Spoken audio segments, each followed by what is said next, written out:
Au milieu des formes très géométriques de ses voisins, impossible de la rater, une fleur de fromage qu'on déguste d'abord avec les yeux.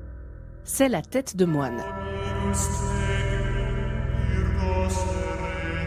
Un fromage dont l'origine remonte à plusieurs siècles et qui, au fait, n'est plus du tout fabriqué par des moines.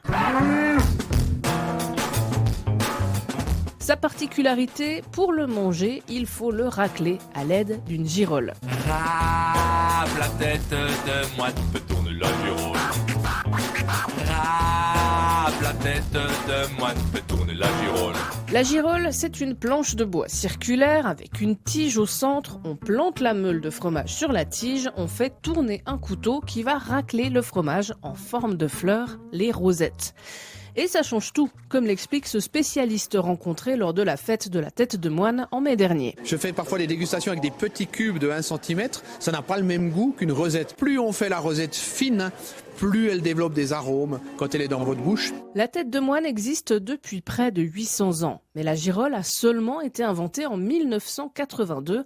Et c'est en fait là que commence le véritable succès de ce fromage. Ah, les vendettes de moine, c'est le gros boom. Nicolas Crevoisier, l'inventeur de la girole dans cette archive de 1983. Je l'ai apporté à ces messieurs, les fabricants, un truc qu'ils attendaient depuis longtemps. Et ils se frottent les mains, croyez-moi.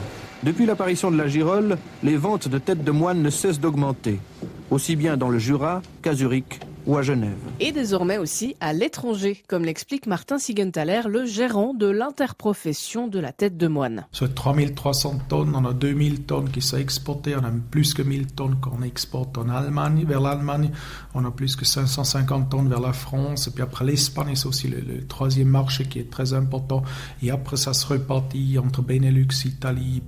La plupart des familles suisses possèdent une girole. À l'étranger, on préfère acheter des rosettes toutes faites en barquette. Mais la girole commence à voyager avec la tête de moine.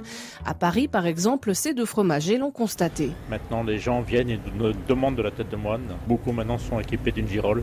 Pour l'apéro, pour les repas festifs, en petits cadeaux. Les gens qui sont invités à un apéro ou un brunch amènent une assiette de tête de moine. C'est vrai que la petite girole fait son effet. Sur les plateaux, ça décore bien aussi, c'est joli. Hein. C'est vraiment sympa à mettre sur les plateaux prédécoupés. Le succès de la tête de moine a été porté par l'innovation avec la girole et surtout par le marketing. Elle séduit déjà les papis des Européens. Prochain objectif pour Martin Siegenthaler, la conquête de l'Amérique. Le marché avec le plus grand potentiel, c'est les États-Unis, c'est quelque chose de nouveau qu'il faut développer. C'est hors de l'euro, c'est dans le dollar et là on y croit parce que c'est aussi une culture de fromage. Les gens qui sont là-bas, on y croit beaucoup. La tête de moine. Râpe la tête de moine. Fais tourner la girole.